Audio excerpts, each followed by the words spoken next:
Quilters, and welcome to another edition of Monday Morning Quilting Quickies.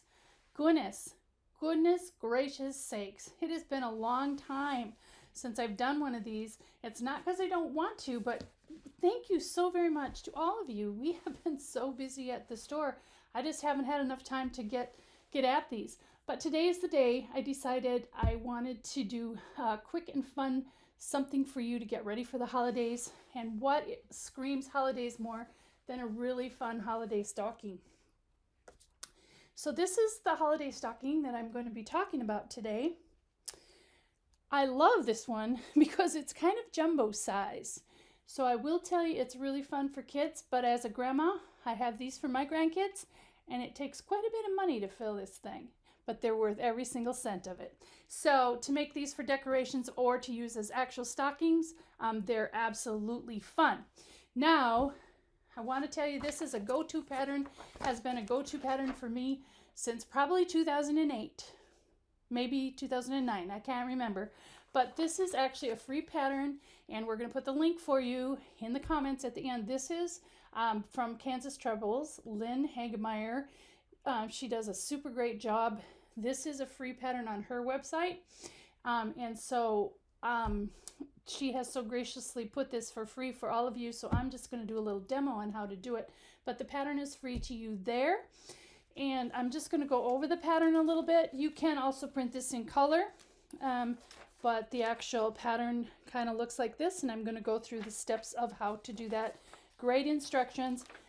And I wanted to point this out to you is that the actual pattern for the stocking is on 2 pages.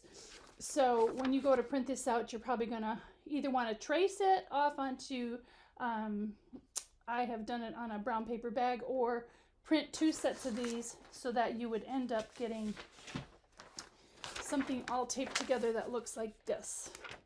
And I will tell you, when you tape these pieces together, unless you're tracing it, make sure and tape them on both sides a little bit. So this then is the pattern that we'll use for cutting this out once it's done.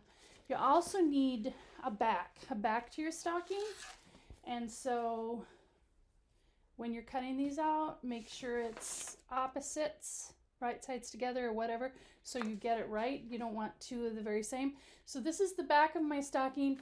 And I used just a one-sided fusible batting. It's kind of a thin, it's from Quilter's Dream that we have at the store. It's actually called runner batting because it's a little bit, it's just 20 inches wide, I think. But anyways, this works great for the stocking because it's not quite so heavy. And then I simply did some diamond cross hatching on the back so it'd be ready to go. And I will show you how we'll quilt the front of it too. So this is something that you can make entirely on your sewing machine, no matter what kind you have. You absolutely can make this stocking. So I'm going to set this aside and this. So as we can see on the stocking, it has several pieces, and of course the back, which I've already taken care of. But we're going to make these flying geese in here. And then also it has, so I have these pieces over here that I have set aside for my flying geese. You can also use scraps. If you have scraps, you know, I would keep this, the front and the back, these main parts the same, but all of these could be used from scraps as well. So for the main part, these parts here, I have red, just like I have the back, and I have these all pre-cut. These 2 are for my little checkerboard up here, this guy. So I'm going to use these greens. And these fabrics are from Kate and Birdie of Moda, and it's called Juniper. I absolutely love these fabrics, and they're brushed. They're a brushed brush cotton, and they're really yummy feeling. So this is for this. And then for my cuff, I decided to do just a little bit of contrast, and I'm going to do this other print, coordinating print. And then over here is just some scraps. So these are, you cut these in various lengths. She gives you all the directions of what lengths to cut them in here. So you can do that, or you can, like me, I've made so many of these, I just kind of do my own random lengths. And that is for this part here, for the toe of the stocking, with kind of a cute little, well, this cute little random strips. You can make tiny strips, you can make big strips, you can do whatever you want with that. I will tell you too that this here can be changed out. I have put in here Friendship Stars, I have put in Ohio Stars, I have done this in pinwheels.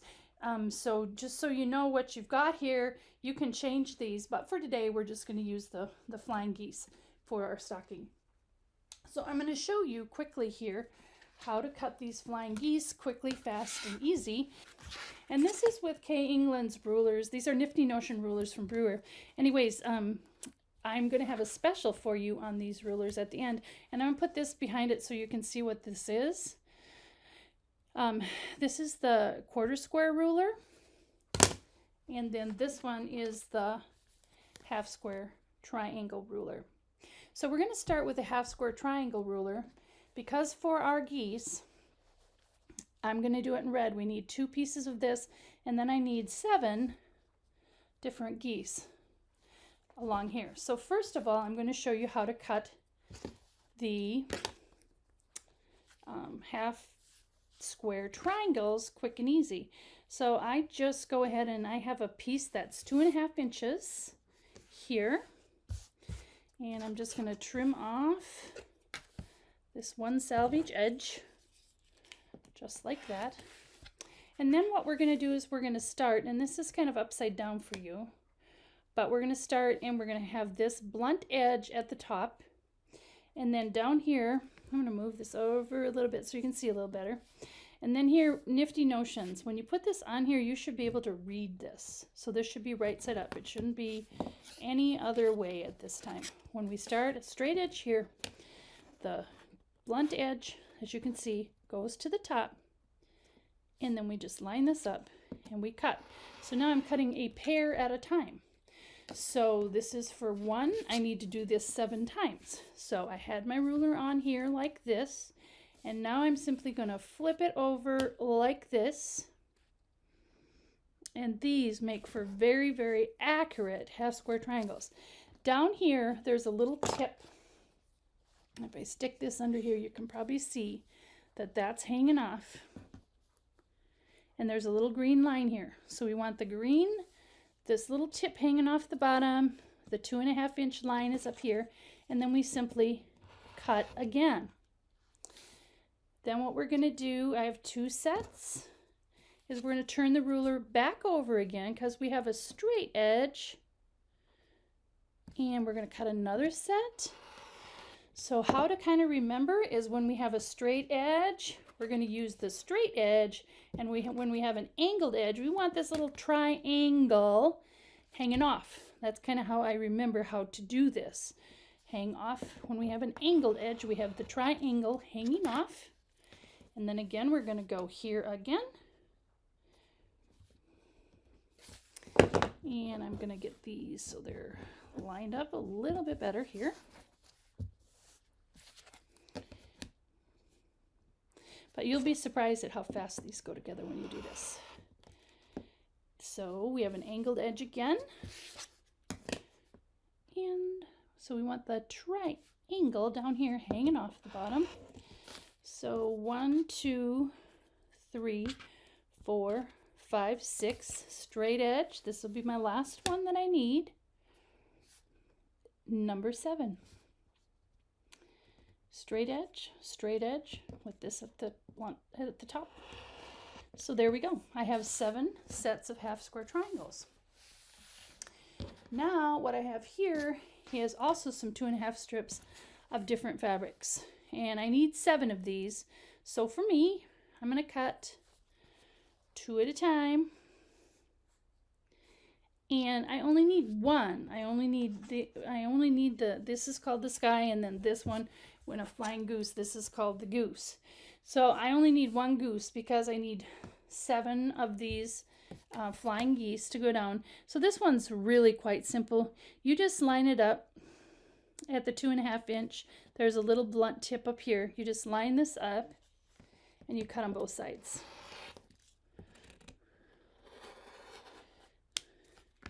So this is extra that we can use for our stripes on the bottom. And then I'll just do this one more time. so you can get the gist of it.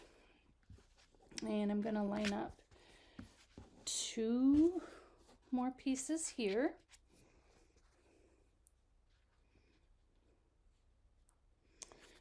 For my flying geese. And then again, I'm just going to line up the 2.5 inch line here. The blunt tip is at the top. Hang on to my ruler and cut on both sides.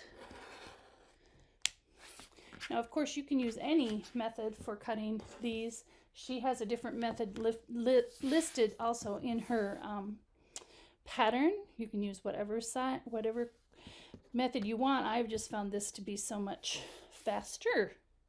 So then what we do here is we have a pair, and there they go on like that, and that is our flying goose.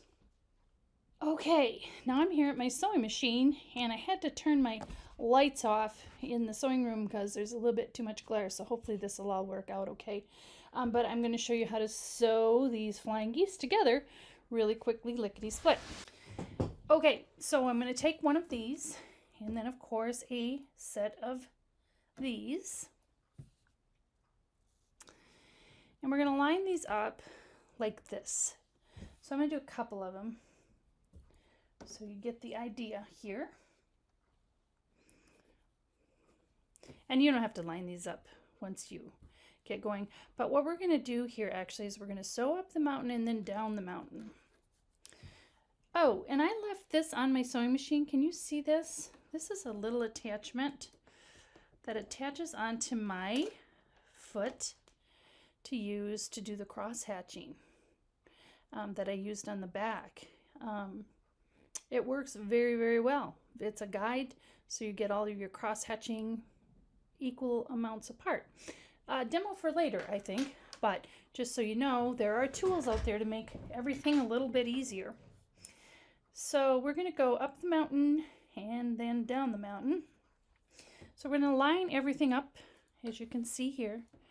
We'll line everything up, and this guy goes at the top, and that little bitty part is sticking out. So we're going to start sewing here.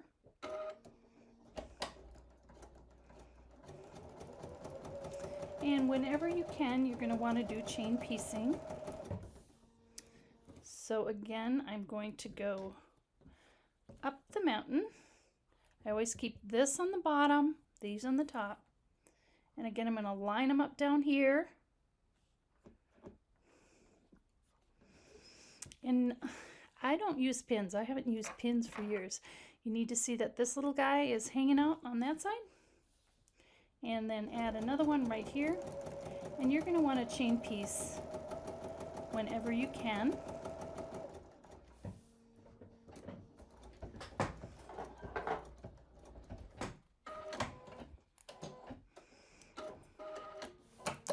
And then we'll snip these apart. Finger press. And then you're going to add this one and make sure it's equal at the top here, and then the same down here. Now, by doing it this way, have you ever had half square triangles or flying geese that when after they got sewed, this wasn't nice and straight at the top? You had kind of a little thing that, this is really quite severe, but that they didn't line up totally straight at the top. They were a little bit off. This way, because we have this blunt in here, it's 1/4 inch, we're going to start sewing down here, and we know this is going to come out right. So again, start at the top, and then I'm going to just peek down here, make sure all of this is lined up correctly, and it is, and then just continue sewing. And then I'm going to do the other one. Now I would do all 7 of these at the same time. No, actually I wouldn't. I would do one, make sure it's right, and then I would do the rest. Because if you made a cutting mistake someplace, you certainly don't want to have them all all wrong. One wrong is okay. 40 blocks wrong is not. So, there we have it. Finger press. We have an absolutely perfect little flying goose. So I'm going to finish the rest of these and then I'll come back. Okay, I'm back from the sewing machine and I've kind of got the stocking laid sideways here so you can kind of see how this is going together. So we were working on these flying geese. So I got 7 of them sewn together, and then you're going to press them all down. So sew them all together in a row, and then we're going to lay them in here. And then there's also the pieces for the side that you cut earlier, and this side. And then there's also a square that goes on the bottom here. So all of these pieces are going to be sewn together, equal on the top up here. These are not going to be equal. Then you had a piece, I think it was 22 by 1.5 inches of 2 different colors. This is important that this is contrasting colors, but you're going to sew this all together, and then you're going to make 14 of these, 14 little 1.5 inch pieces like this, and you're going to sew them together like this for the checkerboard. And that goes up here in between the cuff, which the cuff is right here and here. We'll finish up these. So this will be the checkerboard across there. I just wanted to show you that this was a strip piece though, and then cross cut. And then after we get these sewn together, you're going to follow the directions, and it's going to tell you to cut this at a 45-degree angle here. And then we're going to sew on all these pieces to the bottom of the toe, to the bottom of the toe. So I'm going to get this all put together, and then I'm going to show you how to cut it off at the 45-degree angle, and then we'll sew the other pieces on. Okay, so I have that all sewn together. So here's our stocking thus far, sewn together like this. Now we're going to lay this down like this. And as you can see, I have it laid down here. So here's the top and this way. So what we want to do here is a 45-degree angle. We need a 45-degree angle along this line right here. I have this Creative Grids ruler, and it has a 45-degree angle right here. So if I kind of line this up on the edge here, then I know that's a 45-degree angle. And she says that we need to be about a 1/2 inch away.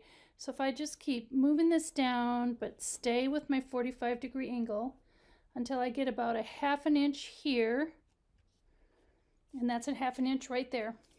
So there we have it. There's our 45-degree angle. And I'm going to take my rotary cutter and just cut along this line. So we have it lined up with a 45-degree here. I have a 1/2 inch over here from the edge of this last flying geese, and then we're simply just going to cut that off. So there we have that. Next, what you're going to do then is start sewing on some of your strips. Sewing them on and on and on, kind of like this. Now, what makes it kind of easier to do is if you lay it down on your batting. Here is my batting piece, and I know that I have this, the kind of the rough side is the iron-on part of it. So I'm going to take these away, and if you lay this down on here, because this is what we're going to use, we're going to quilt this right on here. And we know that this is bigger, way bigger than what we need. See? Well, this is way bigger, so we're going to trim this down later.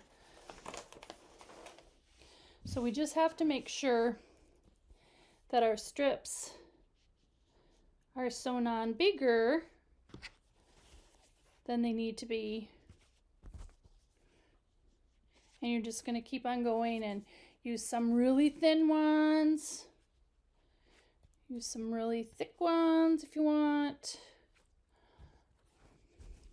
And when I get down to the toe, I usually use a bigger one down there at the very end, just because it's easier when you go to quilt it to have that one. And I might add one more in here, whatever, because we have to have the seam allowances. So we're going to sew these on to this, just making sure it's bigger, and then I will come back again. Okie dokie, here we are back again. You can see that I have this all sewn together, and it just doesn't matter. Some are long, some are a little bit different. If you lay your pattern over here, you kind of know, okay, I didn't really have to cover any more of this. So this is my stocking front, and I'm just going to set that aside for a moment, because the next thing we need to cut is a lining for the stocking. This is the fabric that I have chosen. This is my stocking back. This is the fabric that I have chosen for my lining. And an easy way to cut this. Oh, I have to tell you this though. This was a on-the-fly thing that I learned, that I just did. So rather than just sewing these together, I kind of went on the fly here, and as I was going to sew these strips on, I thought, well, you know, I have this fusible fleece already on here, so I ironed this on, and then these I just quilted as I go. We did the quilt as you go for these strips, and I will tell you that's going to save you time when it comes to quilting this side, because this is already quilted from here to here. So that's something new that I haven't done before. Kind of exciting. Doesn't take much to thrill me. So what I'm going to do here is, first off, I'm just going to trim the top of the back of my stocking. So I'm just trimming off the batting part. And so for a lining, of course, we need an inside mirrored image type thing. So move this over a little bit more. So this is wrong sides together, just as it comes off the bolt. And because we know we have to trim this down anyways, what I do is line up this edge here, and I lay this down, and because this is flannel, it sticks really, really well. I'm going to move it over just a little bit so you can see. So what I do to trim these, and these are my linings now, is on any of the straight edges, as far as they are straight edges, I just trim with a ruler, trimming off the batting. And then again, I would do it over here. So I'm cutting the lining, and I'm trimming my stocking back at the same time. And the rest of this, I think you can see, as I just very carefully go around with my rotary cutter.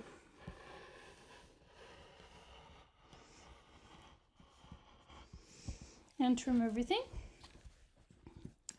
Now if I wasn't filming, I would go around to the other side of the table and do this. And I'm going to do that anyways, because you certainly don't want to make a mistake and cut through all of these layers.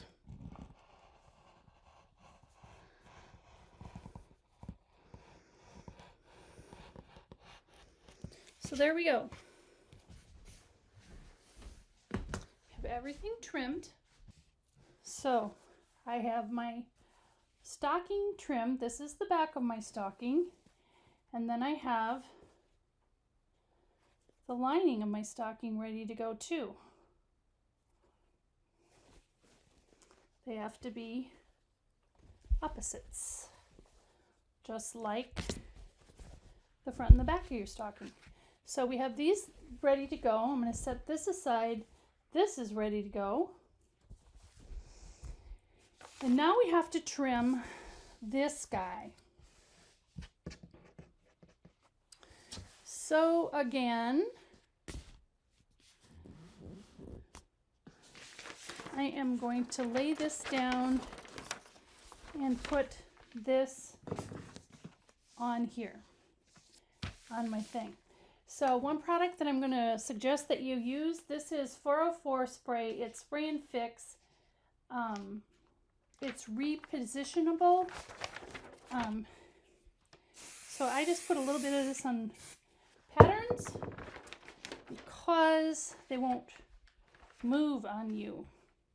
So when I'm placing this, I want to make sure everything is covered. I want to make sure that this line here is pretty straight, so that, because we know our flying geese are here and we want them to be pretty straight. Make sure everything is, now this is repositionable.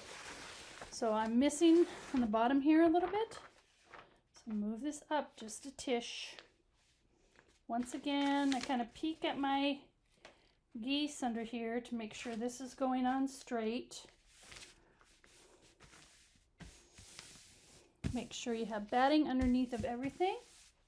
I'm going to put this here so you can kind of see what I'm doing. So here's the toe of the sock, and I'm simply going to trim. Again, I think I'll start, yep, okay. I'm going to do what I can on the straight with a ruler. So it's here.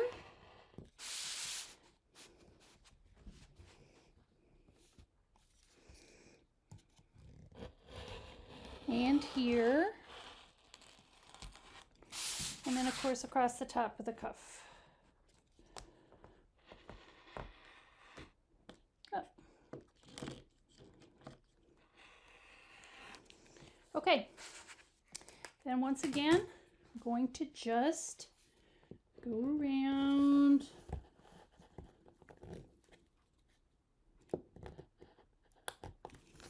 Pull this, I had to pull this down a little bit. Arms aren't quite long enough. I'm gonna go around here.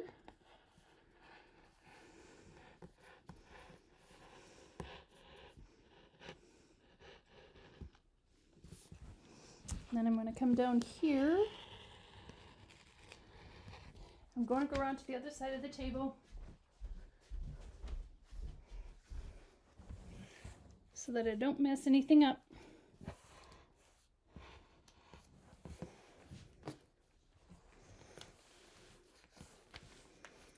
And of course you're going to pull this so it's most comfortable for you. I still am reaching a little bit, but I want you to be able to see this. And voila, that is it.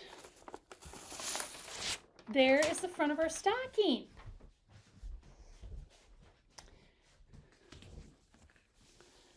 Fun, fun, fun, fun. Fun, fun, fun. All right. So now I'm going to prep these to sew them together, and then I'll come back. Okay, so I went to the sewing machine and I did a little bit of quilting, and I need to trim all my threads here. I did a little bit of channel quilting here and a little bit in here. This, of course, was already quilted, quilt as you go. And then I cross-hatched the back of this. But what you're going to do now is sew these together right here. The right sides together, the back and the front, and you just go a little bit past your checkerboard here. See my finger? You're going to sew those together like that. So I call this the pigeon toe. They should be pigeon toed together like this. You're going to do exactly the same for your two lining pieces. You're going to sew them together like that. Then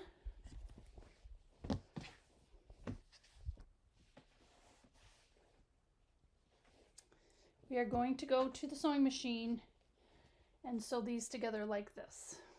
on the tops like that. This is not the way it is said to do in the pattern. This is the way that I've learned a long time ago, and I'm sharing that with you. It's a little bit different way of doing this. So I'm going to go sew those together, and then I'm going to show you the next step. So now I have these tops sewn together like this. So I have pigeon toes here, our fronts, and our backs. Now what you're going to do is take and match these up like this. So I have one big old long thing. And you're going to sew around all the way around, and right here in the back of the lining, you're going to leave about this much. You're not going to sew. Otherwise, you're going to sew all the way around, leaving this much open on the back of the lining, because we're going to turn through this. So I'm going to go sew all the way around, except for the opening right here that I'm going to leave open to turn. Okay, I'm back. So I have sewn around everything. What I did forget to tell you is the little hanger, the little stocking hanger. You need to stick it in the seam allowance right at the top of the stocking. Not the lining, but the stocking part. You just put a little tab in there for that. So I have sewn all the way around, and I am going to come inside here, and you'll see, like, I made my seam allowances a little bit bigger at the bottom of the stocking, because that way it fits. I made them quite, that way it fits in there nicely, and you don't have any of those bulky type wrinkly things. So what I'm going to do is stick my hand in here, and I'm going to go down to the bottom. Oh, the other thing I want to tell you, because this is a mistake I have made when you're in a hurry, is to go around the whole stocking, especially on the front and the back of your stocking, and make sure everything caught. So make sure everything has an amount, because you don't want to get down here. I've had that happen where I've gotten too close, and then I'd have a hole on one side or the other down here. Well, whichever side you weren't sewing on. So you do want to make sure that you got everything good. That'll save you from having to turn the stocking and then return it back again and have to take a little deeper bite for a seam allowance. So we're pulling this out like this, and then I'll stick my hand down in here again and try and get some of this pushed out. My toe, my stocking. Whoa, it's looking pretty good. So I've got that pretty good. And then we're gonna reach in here and grab the toe of the lining, pull that out. So now we have this. Okay. Now I'll do the same thing. I'll kind of smooth this out a little bit. However, I have to grab this toe up here, go down inside. Well, maybe not grab the toe, but then you're going to have to work the lining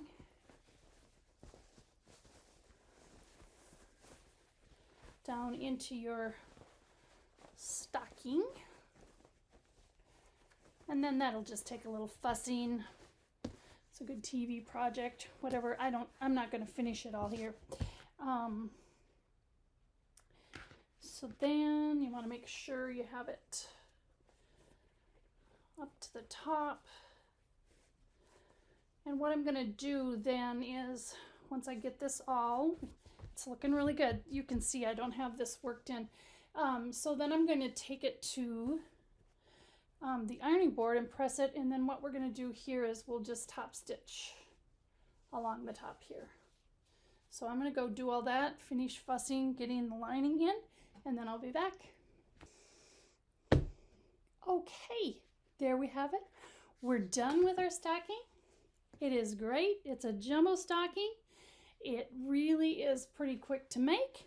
I will give you one more tip that I usually use is that I always let the lining hang out about 1/4 of an inch on the top. I did not do it on this one, but what I've learned is that because we're cutting the lining and the outside the exact same, it just fits in there so much better. It's like I use a bigger seam allowance on the bottom part of the stocking lining only, 1/4 inch every place else, and then I just leave this little 1/4 of an inch hanging out the top. You can see it better on the back because it's different fabric.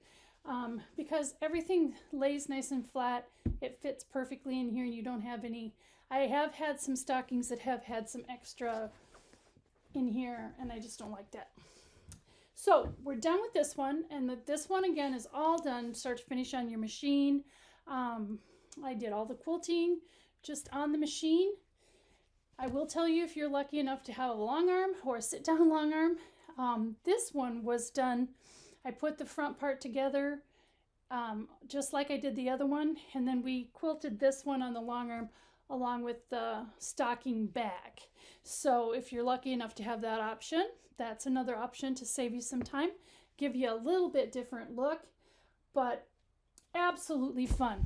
So I hope you enjoy making these. I know you're going to.